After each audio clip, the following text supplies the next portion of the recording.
Oi, gente! Aline Vicente falando com vocês. E esse áudio é o áudio do capítulo 4 do livro que nós estamos lendo, Gatilhos no Casamento. E o título que a Amber coloca para esse capítulo, que foi ela que escreveu, chama Quando as Finanças Causam Conflito. Então, nesse capítulo, a Amber, ela vai falar um pouquinho sobre a nossa vida financeira no casamento. E ela começa contando a história de uma leitora que escreveu para ela, contando uma situação financeira entre ela e o marido e pedindo um conselho para Amber. E o que essa leitora contou?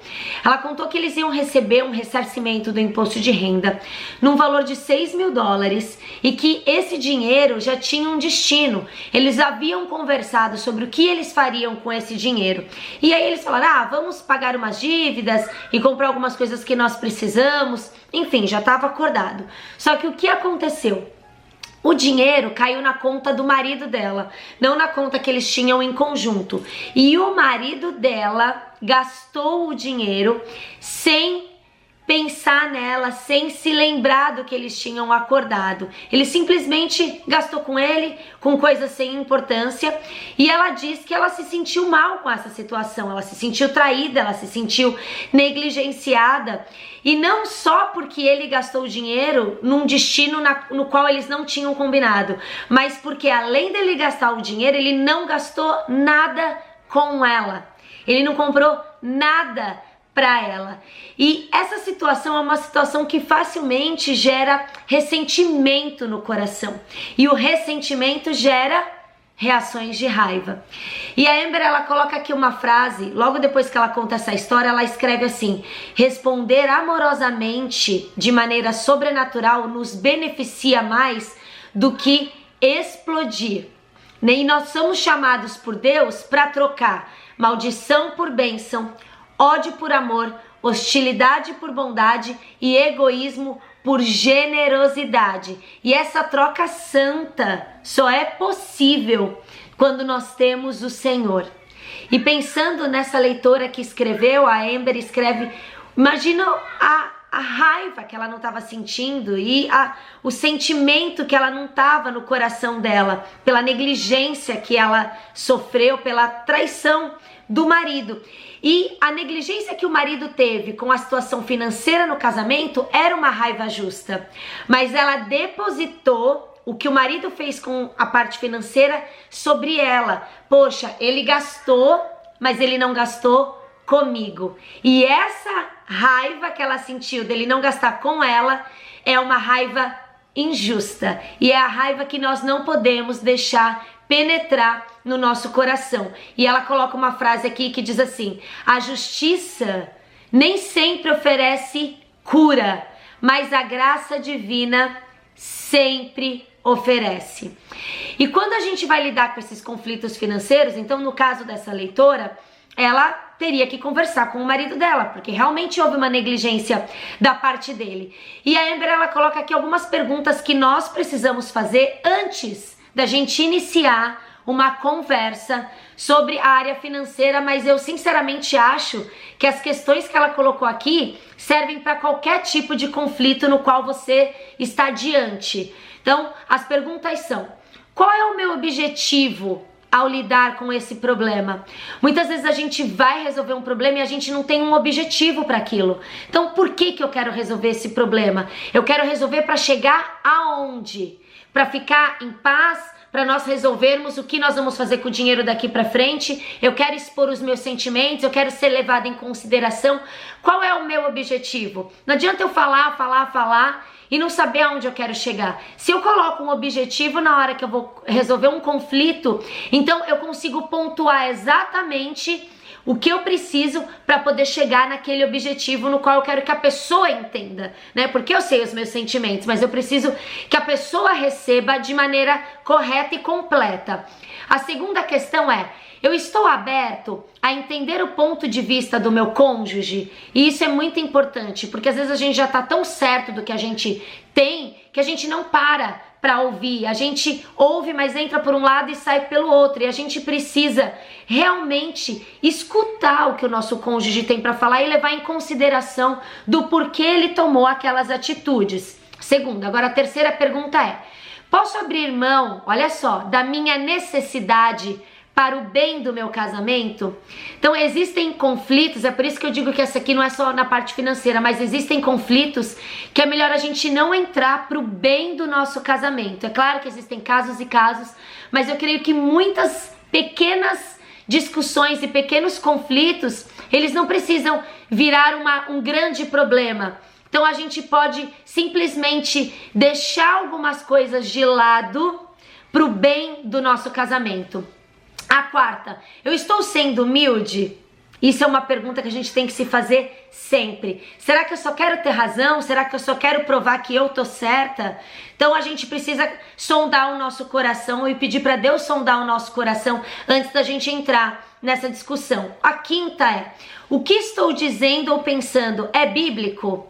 Será que tem uma base bíblica nisso? Será que o que eu vou trazer vai edificar o meu casamento, vai edificar a vida do meu marido? Ou eu vou só desabafar e descarregar palavras, em vão, ao vento, palavras rudes, às vezes até cruéis? E a sexta pergunta é: posso ser misericordiosa e dar ao meu cônjuge o que ele não merece? Essa é uma pergunta muito difícil, mas você precisa colocar ela em consideração antes. Se no meio ali do conflito, da sua discussão, não estou dizendo discussão de briga, mas ali da sua conversa, do seu diálogo, você está disposta a abrir mão das coisas para o seu cônjuge mesmo que ele não mereça? Eu sei que são todas perguntas difíceis, mas se a gente se perguntar isso todas as vezes que a gente vai entrar numa conversa, a famosa DR que a gente chama, talvez a gente entre menos numa DR e a gente consiga refletir sobre antes e mesmo conversar apenas o necessário, não sair do objetivo da conversa ou falar coisas que podem ferir ou prejudicar o nosso casamento. E aí ela fala que as conversas sobre finanças, especificamente, elas devem acontecer quando existe paz no nosso coração. Então, como ela já disse no capítulo anterior, a gente não pode conversar quando as coisas estão quentes e de cabeça quente. E aí ela fala que essa leitora, ela conversou com o marido, mas claramente eles tinham um problema grande de comunicação que precisava ser resolvido. E ela dá uma dica: se você é uma pessoa que tem esse problema na comunicação com o seu marido, talvez você precise de um mediador, um pastor na sua igreja, um amigo que possa te ajudar, alguém com sabedoria para lidar com aquele conflito e ajudar com que cada um consiga falar o que pensa e cada um seja compreendido. E aí ela fala que o dinheiro, ele não pode estar acima das pessoas, e o dinheiro, ele revela o que está no nosso coração.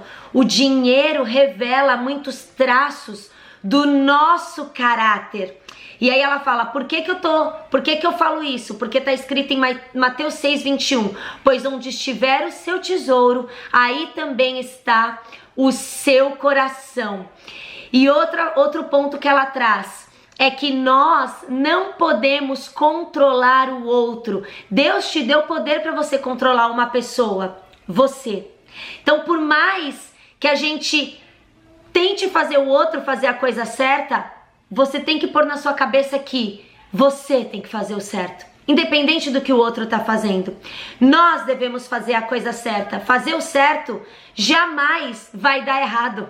E ela traz aqui um outro versículo para meditarmos, que está em 1 Pedro 4:19, que diz assim, olha só: por isso os que sofrem, porque esta é a vontade de Deus para eles, devem, por meio das suas boas ações, entregar-se completamente aos cuidados do Criador, que sempre cumpre as suas promessas. E o que ele quer dizer aqui? Que se você está fazendo a coisa certa, está no centro da vontade de Deus, Deus, ele é fiel para cuidar do outro que não está fazendo a coisa certa. Você não vai ser prejudicado porque o outro está fazendo a coisa errada, ou isso não te dá um aval de fazer a coisa errada também. Nós temos que confiar que se nós permanecermos fazendo a coisa certa, Deus é fiel para cumprir as promessas que ele nos prometeu. E quando o nosso cônjuge, ele não nos escuta ou ele não nos compreende, Não adianta nós continuarmos batendo na mesma tecla. Talvez a gente precise mudar o discurso. Talvez a gente precise dobrar os nossos joelhos e confiar que Deus pode trazer essa mudança, essa transformação para o coração dos nossos maridos. E antes de finalizar, eu gostaria muito de ler todos esses versículos para vocês, mas o áudio vai ficar muito grande, então eu quero que vocês anotem e, se possível, leiam nas casas de vocês, porque Deus, ele fala na Bíblia mais de 800 vezes sobre dinheiro, sobre finanças, e não é à toa que ele fala, ele quer realmente nos alertar, e ele diz que quando nós somos generosos, quando nós conhecemos Deus e o nosso coração não está no dinheiro, mas está no Senhor, olha só, Deus supre todas as nossas necessidades. Nós cremos nisso, que está em Filipenses 4:19. Nós temos um coração obediente. 1 Timóteo 6:17 e 19. Nós somos crentes. 1 Timóteo 5:8. Nós cuidamos uns dos outros. 1 João 3:17 e 18.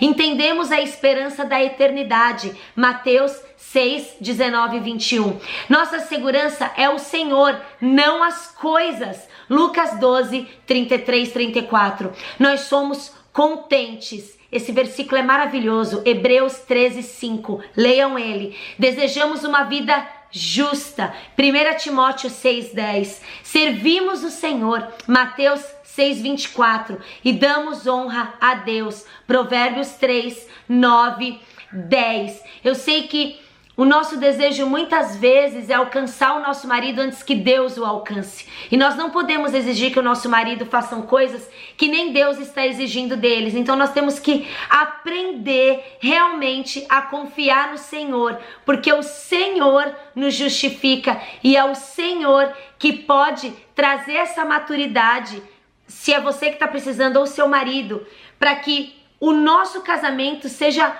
dois juntos, que nós nos tornemos uma equipe. A nossa maturidade no casamento deve nos tornar uma equipe, para que nós possamos então trabalhar juntos para melhorar o nosso casamento. Um casamento, quando os dois se tornam uma só carne, não é mais sobre mim, não é mais a minha culpa ou a culpa dele, é sobre nós, é sobre o que nós podemos fazer junto com o Senhor.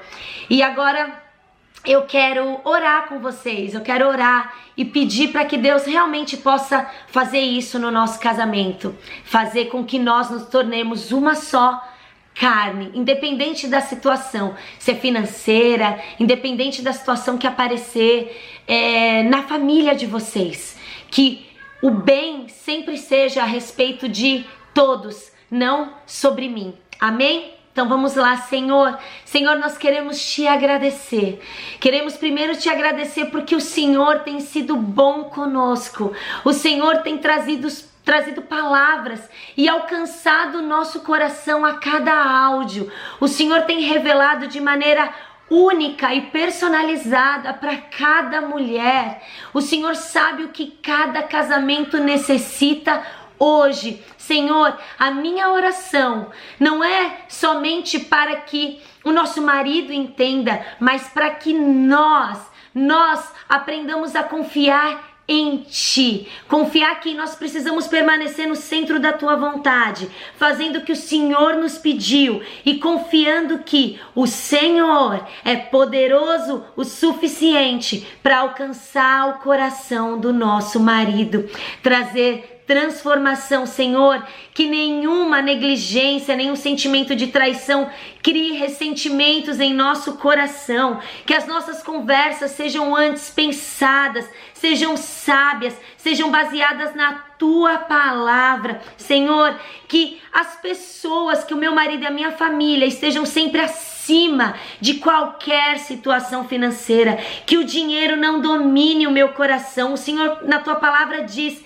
que nós não podemos servir a dois senhores, ou nós servimos o Senhor, ou nós servimos o dinheiro. E nós e a nossa família servimos a um Deus. Nós não servimos as coisas. A nossa esperança não está no dinheiro e nem nas coisas do mundo, mas em Ti. Nós sabemos que se o Senhor estiver conosco, se o Senhor for o centro da nossa família, então nós seremos uma só carne. Nós nos tornaremos uma equipe que está disposta a fazer o bem pelo outro, que está disposta a se sacrificar pelo outro, esquecendo-se de nós mesmos, nos diminuindo e colocando a necessidade do outro acima. Senhor, nos ajuda a dar respostas em amor, mesmo quando a nossa vontade é de explodir. Senhor, traz sabedoria à nossa mente, controla o que sai da nossa boca, Pai. Agora, Senhor, eu quero, Pai, te pedir que o Senhor traga uma vida saudável, financeira para esses casais hoje, sabedoria para administrar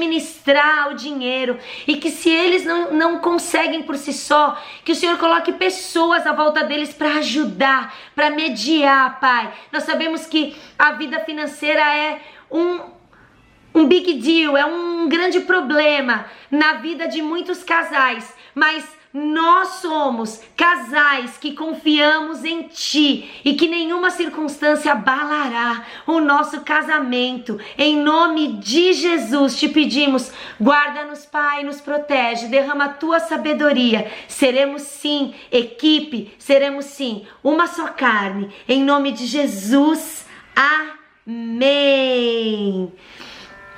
Que lindo, eu creio que nós ainda vamos falar sobre muitos gatilhos, sobre muitas áreas da nossa vida, e que Deus fale cada vez mais ao coração de vocês. Esse é o meu desejo. Em nome de Jesus, um beijo e até a próxima. Tchau.